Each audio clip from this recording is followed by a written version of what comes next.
Smartphone के premium segment में पहले दो ही जायंट थे, एप्पल और सैमसंग, जिन्होंने अपनी बहुत ही स्ट्रॉन्ग मोनोपोली क्रिएट कर रखी थी। लेकिन फिर आया इनका सबसे बड़ा कॉम्पिटिटर वन प्लस, जिसने सिर्फ 3 साल में 40% मार्केट शेयर पर कब्जा करके इन दोनों ब्रांड्स को पीछे छोड़ दिया और नए नए इनोवेशंस करके एक बहुत ही स्ट्रॉन्ग ब्रांड इमेज भी क्रिएट कर ली। लेकिन फिर ऐसा क्या हुआ कि आज से महज 10 साल पहले शुरू हुई ये कंपनी सक्सेस के पीक पर जाकर धीरे धीरे मार्केट से अपनी लॉयल्टी खोने लगी। क्यों इसके फाउंडर को कंपनी छोड़नी पड़ गई और अब वन प्लस को ओप्पो की कॉपी क्यों कहा जा रहा है, चलिए सब कुछ डिटेल में जानते हैं।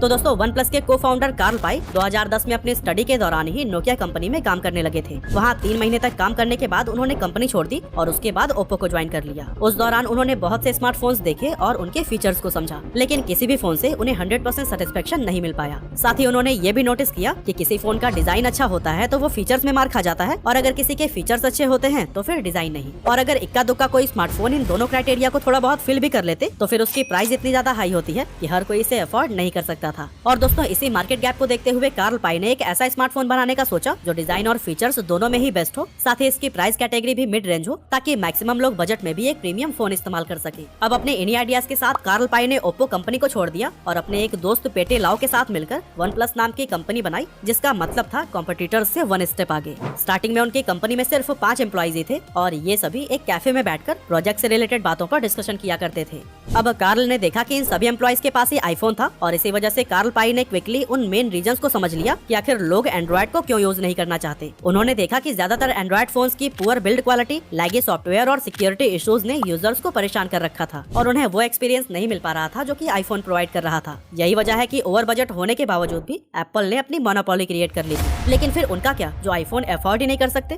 यही सब रियलाइज करके कार्ल पाई ने एक बेहद स्लीक डिजाइन और सस्ते में आईफोन जैसा ही बेहतरीन यूजर एक्सपीरियंस एंड्रॉइड में दिलाने का सोचा। साथ ही काफी स्ट्रेटेजीज और मार्केट रिसर्च के बाद इन्होंने अपने पूरे मोमेंट को ऑफलाइन के जगह ऑनलाइन रखा, क्योंकि ऑनलाइन में वो मार्केटिंग पर बहुत कम खर्च करके भी तेजी से एक बड़ा यूजर बेस क्रिएट कर सकते थे। और फिर अपने प्लान को एग्जीक्यूट करके दिसंबर 2013 में फाउंडर्स ने अपना कमाल का स्लोगन अनाउंस किया, नेवर सेटल्ड। इसके बाद उन्होंने अपनी एक ऑनलाइन कम्युनिटी भी बनाई, जिसके जरिए लोग वन प्लस न्यूज और फोरम्स को एक्सेस कर सकते थे। हालांकि अभी कंपनी ने अपना एक भी स्मार्टफोन लॉन्च नहीं किया था, लेकिन फिर भी इसकी कम्युनिटी से बहुत बड़ी संख्या में लोग जुड़ने लगे थे, क्योंकि कहीं ना कहीं लोगों को ये आइडिया हो गया था कि कंपनी कोई रिवोल्यूशनरी प्रोडक्ट बना रही है। फिर आया 23 अप्रैल 2014 का दिन, जब वन प्लस ने अपना पहला स्मार्टफोन लॉन्च किया, वन प्लस वन। अब जब ये फोन लॉन्च होने वाला था तो कंपनी का अनुमान था कि उनके कुछ 1000 से ज्यादा स्मार्टफोन नहीं बिकेंगे। इसी को ध्यान में रखते हुए उन्होंने पहले वन प्लस वन के सिर्फ 1000 यूनिट को ही मैन्युफैक्चर किया था। लेकिन कंपनी का ये अनुमान बिल्कुल गलत साबित हुआ, क्योंकि ये फोन टेक एंथुसियास्ट के बीच इंस्टेंट हिट साबित हो गया और 1 साल के अंदर ही वन प्लस ने इस फोन की 10 लाख यूनिट्स बेचकर रिकॉर्ड बना दिया। इस रिकॉर्ड को बनाने के लिए वन प्लस ने 2 कमाल के मार्केटिंग कैंपेन्स पर काम किया था, जिसमें पहला था कि आप इस फोन को तभी खरीद सकते हैं जब आपका कोई दोस्त या जानने वाला आपको उसे रेफर करेगा, और दूसरे कैंपेन का नाम था स्मैश द पास्ट, यानी वन प्लस ने कहा कि आप अपना पुराना फोन तोड़िए और उसका वीडियो बनाकर सोशल मीडिया पर अपलोड करिए, जिसके बदले में हम आपको ब्रांडेड वन प्लस वन नया स्मार्टफोन देंगे, वो भी सिर्फ $1 में। ये कैंपेन इतना ज्यादा वायरल हो गया कि सिर्फ 1 हफ्ते में ही 1,40,000 लोगों ने अपना स्मार्टफोन तोड़कर उसका वीडियो सोशल मीडिया पर अपलोड कर दिया, और इस तरह से वन प्लस का पहला ही फोन बहुत बड़ा हिट साबित हुआ।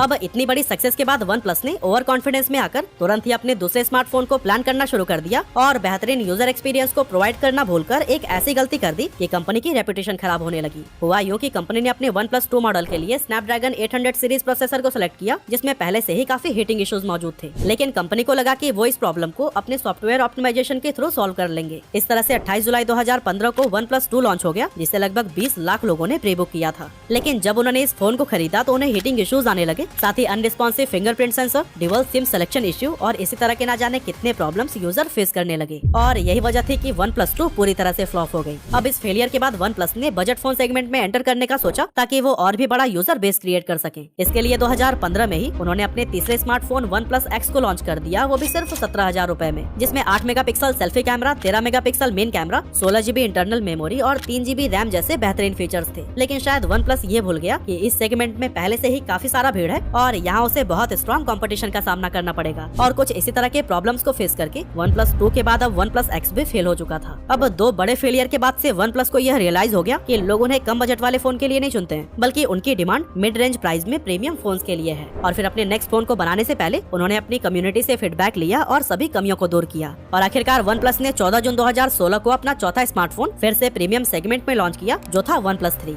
इसमें Android Marshmallow based oxygen OS software, dash fast charging, 3000 mAh battery, 6 GB RAM, 64 GB internal space और अच्छी क्वालिटी का कैमरा जैसे कई बेहतरीन फीचर्स थे। और इस फोन का प्राइस रखा गया था 27,999 रूपए, जिसके चलते ये मार्केट में इंस्टेंट हिट साबित हो गया। और फिर कंपनी ने सेम ईयर एक और स्मार्टफोन लॉन्च किया, OnePlus 3T। इसकी भी बेहतरीन क्वालिटी लोगों को खूब पसंद आई, क्योंकि ये डिजाइन और फीचर्स के मामले में गूगल पिक्सल और iPhone 7 जैसे फोन्स की बराबरी कर रहा था। अब तक OnePlus को यह अच्छे से पता लग गया था कि यूजर्स उनसे प्रीमियम फोन की उम्मीद रखते हैं, वो भी मिड प्राइस में। और कहीं न कहीं OnePlus कंपनी की शुरुआत भी तो इसी गैप को ही फिल करने के लिए की गई थी। अब कंपनी को अपना पर्पस मिल गया था, जिस पर काम करते हुए उन्होंने OnePlus 5 और OnePlus 5T जैसे और भी स्मार्टफोन लॉन्च किए, जो कि उस समय के famous Nokia 8, Moto Z2 Play और Xiaomi Mi Mix 2 से भी कहीं ज्यादा अट्रैक्टिव और हैंडी थे। 2017 तक इसने स्मार्टफोन के प्रीमियम सेगमेंट में 40% से भी ज्यादा का मार्केट शेयर अपने कब्जे में ले लिया और महज 3 साल में ही ये कंपनी सीधे एप्पल और सैमसंग जैसे बड़े जायंट्स को भी टक्कर देने लगी थी। अब यहाँ तक तो कंपनी काफी अच्छी परफॉर्म कर रही थी, लेकिन बाकी ब्रांड्स की तरह जब पैंडेमिक के दौरान उनकी सेल्स भी कम होने लगी, तो कंपनी ने सोचा कि वे अपना फोन प्रीमियम सेगमेंट में लॉन्च कर रहे हैं, लेकिन पैंडेमिक में लोगों ने अपनी खर्च काफी कम कर दी है, तो क्यों ना सेल्स बढ़ाने के लिए दोबारा से एक बजट फोन लॉन्च किया जाए, जिसको मैक्सिमम लोग अफोर्ड कर सकें। और दोस्तों, इसे स्ट्रेटेजी के साथ ही 2020 में इन्होंने OnePlus Nord को लॉन्च किया था, जिससे ये कमाई करने में तो कामयाब रहे, लेकिन कंपनी की रेप्यूटेशन पहले जैसी नहीं रही और न ही लोग इसे अब एप्पल और सैमसंग के कॉम्पिटिटर के रूप में देख रहे थे। इसी साल के एंड में OnePlus के को फाउंडर कार्ल पाई ने भी कंपनी छोड़ दी, क्योंकि उन्हें लगने लगा था कि स्मार्टफोन मार्केट काफी बोरिंग और इनोवेशन से दूर हो चुकी है। इसीलिए उन्होंने एक बिल्कुल नई कंपनी नथिंग की शुरुआत की और इस नाम के पीछे का उनका मकसद था कि वो बिल्कुल स्टार्टिंग से इस मार्केट में कुछ ऐसे फंडामेंटल चेंजेस करेंगे जो बाकी कंपनीज इग्नोर कर रही हैं। कार्ल पाई के कंपनी छोड़ने के बाद OnePlus इनोवेशन से और भी ज्यादा दूर हो गई और अपना लॉयल यूजर बेस खोने लगी। और इस तरह से OnePlus को नीचे जाते हुए देख इसकी पेरेंट कंपनी BBK इलेक्ट्रॉनिक ने इसे अपनी ही सब्सिडियरी कंपनी Oppo के साथ में मर्ज कर दिया, ताकि ये दोनों कंपनीज एक दूसरे के इनोवेशंस को अडॉप्ट कर सकें। और फिर इसी साल OnePlus ने OnePlus Nord 2 को लॉन्च किया, जो कि 4 महीने के अंदर ही इंडिया में 3 बार ब्लास्ट कर गया और यूजर्स को काफी चोटें भी आईं। इन ब्लास्ट की तस्वीरें इंटरनेट पर भी खूब वायरल हुई और एक बार फिर लोगों का इस कंपनी से ट्रस्ट हटने लगा। यूजर्स के इस डिसअपॉइंटमेंट का एक और रीजन ये भी था कि OnePlus अब Oppo से मर्ज होने के बाद बिल्कुल उसके जैसी ही होती जा रही थी। दोनों के फीचर्स काफी हद तक सेम हो गए थे, यहाँ तक कि डिजाइन में भी काफी सिमिलरिटीज नजर आ रही थी। और जब कंपनी ने अनाउंस किया